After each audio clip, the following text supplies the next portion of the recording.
everybody, welcome to beautiful sunny Spain. Seems like we're here a lot these days.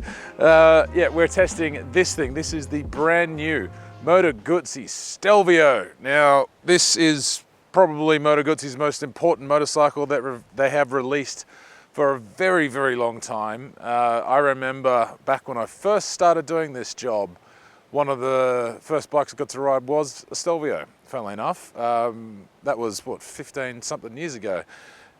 That bike compared to this bike, way different. Like this is a Guzzi for the 21st century. It uses the V100 Mandello as its kind of inspiration. I'm sorry I'm squinting, but like I've got the sun like right on me, so I'm not looking mad, I promise. I'm just like, can't see what I'm looking at. Yeah, so it uses the V100 as its base. That's where the engine comes from. If you want to check out the test to that, we did go to the world launch. I think that was in 22, and you can, links up there, you can go check that out. Yeah, and I love that bike. That was a real surprise package, that thing. That was one of those, cool moments where I wasn't expecting a hell of a lot and came away from going, oh, that was a good thing. In fact, my buddy Joey, shout out to my buddy Joey, over in Alabama, he actually bought one of them, funnily enough. So, hey, it's as good as endorsement as I can give it. Anyway, the new Stelvio, right? So everyone's on adventure bikes now. We all know this. Not telling you guys anything you don't already know. The Stelvio, funnily enough, is kind of like, it's almost in between the big bikes and the little bikes now. 1042cc, 1042cc, liquid cooled. That's a big thing to remember. Liquid cooled Guzzi Transverse V Twin. Now this is the same, as I say, same platform as the Mandello, and the Mandello was the very first liquid cooled Guzzi V Twin. So that's obviously a very, very big thing. Right now, that new motor pumps out 115 horsepower and 71 pounds-feet of torque. So look, it's not going to trouble things like KTM Super Adventures or anything like that, and it's not designed to. This bike is very much in a separate category of adventure touring. I would call it more touring than adventure, even though, 19-inch front, 17-inch rear, spoked wheels, tubeless spoke wheels, I'll say it that. It does have some of the chops that you need to be able to get at least off-road. Today we went for a bit of a squirt along the beach and had a bit of fun, but it's 542 pounds with 4.49 gallons of gas. So that's a big bike. You are still dealing, even though you don't quite have the horsepower numbers of some of the bigger motorcycles out there, you are still dealing with a big, big motorcycle. So look, part of the good things with that is you get wonderful stability. One of the great things also is how quick this thing is. Now, and this is one of the things that I didn't really get to test with the V100. We rode it in Lake Como, which is about, you're going about 40 mile an hour and you're going to get a speeding ticket. So out here in Spain, in Almeria, we really got to wind those things out. Will or won't say whether it was totally legal or not.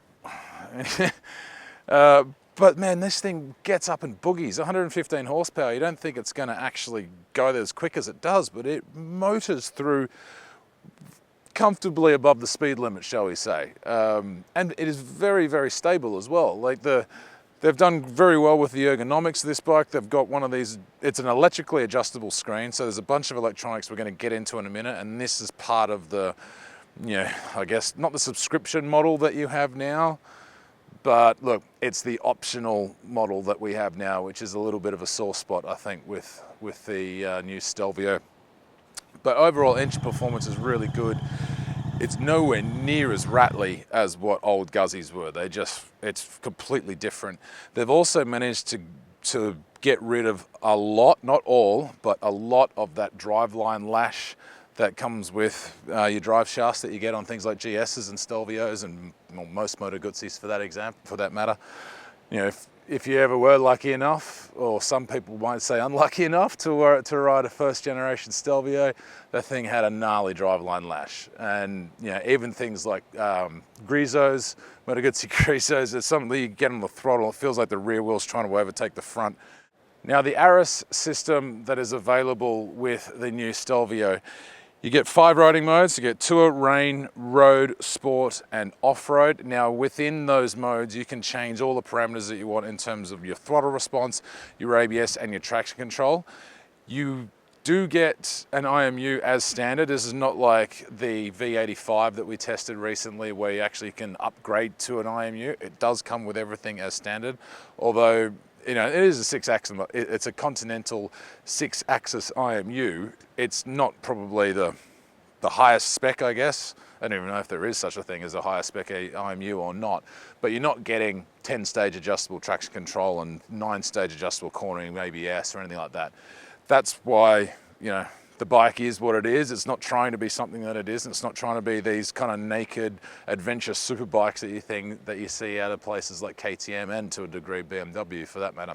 Now the big thing with the ARIS system is you get front and rear radar, and that does not include the radar adjustable cruise control that you get on things like Tracer 9 GTs, BMWs, KTMs, yes, and Ducatis, things like that. This is all part of the thing. You got to buy this option and then buy that option. Oh, incidentally, it's $16,390 as standard, plus $1,000 to get the ARIS electronics.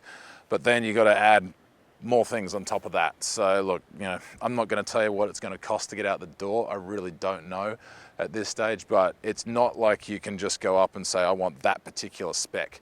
You need to buy the base model, and then you got to add quick shifter. Quick shifter is an option, and that sucks. Come on, man, it's a quick shifter. Just give us a bloody quick shifter. Heated hand grips, that's an option. Heated seats, that's an option. So, not stoked on that. I really thought that Guzzi could have given us a little bit of fruit for that for that kind of money. Incidentally too, the gearbox is not fantastic on this bike. I had a number of problems going from first to second, real clunk through. And incidentally too, because my bike did come with the quick shifter, if I would go from first to second and just go to brain dead mode, pull the clutch in like I'd done for 38 years, and then try and go through to second, it would always go to neutral, and it wouldn't go up to second until I went back to first and then pinned it and then clicked through without hitting the clutch. Now look, I don't think that's a regular thing because a bunch of guys that I've spoken to on the launch didn't have that problem, but for me it was a bit weird. And the gearbox action is not as smooth as I would like, but look, it's a bit of a trade-off. You gotta take the good with the bad sometimes with this. Regarding the suspension, you get 46mm forks up front, and you get obviously monoshock at the rear. You get preload and rebound adjustment only. You do not get compression, which bit annoying, I would have thought, for a bike of best part of 17 grand, certainly over 17 when you put the ARIS system on, and that's before you start loading in all your optional extras like your quick shifters and your bits and pieces. I would have liked to at least have, fully adjustable suspension. I don't know I don't know the Guzzi customer as well as what I probably should. Maybe this isn't going to be a problem for the Guzzi customer, but I feel like for that price, you should be able to get fully adjustable suspension. Having said that though, the ride's pretty good. It's quite comfortable. The bike steers really well. It's brilliant on acceleration. That rear is really stable. It just sits there and sort of does its thing and finishes its line well. It's not quite as agile as something like a Tenere or Piaggio's other bike, the Touaregs or anything like that. Those things are smaller, lighter, more nimble. This is more of a adventure touring, Gran Turismo style. It's designed to be able to cover big miles, do it in really, really good comfort. I mean, mind you, we went up into the canyons and we ripped on these things today. We had a real good time of it. So look, the thing can get out there and still do what it needs to do. It's a little bit different, and that's one of the great things about Moto Guzzis. They appeal to different customers. They are uniquely popular within the Guzzi subculture, bit like the GS subculture, I guess, in a way. But I mean, that's one of the great things about these things, is that you can be different. I mean, you look at that engine, what a great looking engine that is. There's everything about this thing. It oozes charm. Last night we were sitting around having a few beers with all the journalists, and we were trying to figure out what it actually is, and we realized it's just called the meh. This bike has so much meh. It's got attitude. It's got this just unquestionable kind of coolness about it. Purists Guzzi purists might hate the fact that that's no longer air-cooled, but hey, you got to move with the times in this thing. Yeah, there are a few shortcomings, as I say, like some of the options, quick shifter, heated grips I would have liked to have, but look, this is the world we live in. Radar blind spot detection, things like that. That can get a little bit annoying too, actually.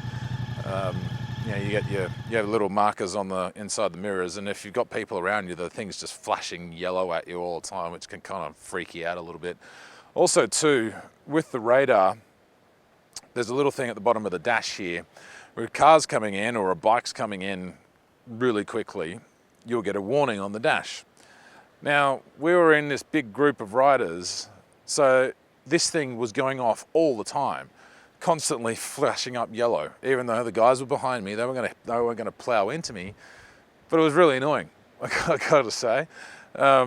I could handle having the adaptive cruise control. I reckon that's pretty cool. But I also could do equally without having that front and rear radar.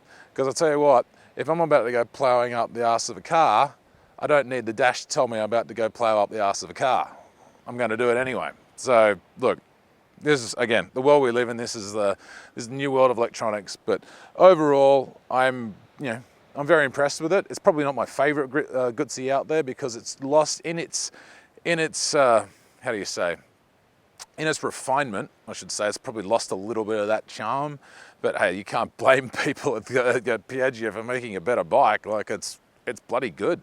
You know, you'll be able to sit out there and go cover huge miles on it. You'll be able to be comfortable in it. Incidentally, you've got 29 litres and 30 litre for the side cases. You've got I think 37 as well for a possible top box if you want, and you can up that to over 50 litres as well if you want to get like the big daddy top box. So you can load this thing up and disappear for years on end and you'll be fine. But it was only a quick ride today. We only went out for about 3 or 4 hours, but look, a really, really cool bike. It's great to see Guzzi get right back in there with one of the iconic names out of the Guzzi line. I mean, you hear like Le Mans and that kind of stuff. Stelvio is right up there. Yeah, they're going to be a bit of a surprise, I think. You know, they're priced reasonably well, but I think the proof's in the pudding. It's bloody good fun to ride.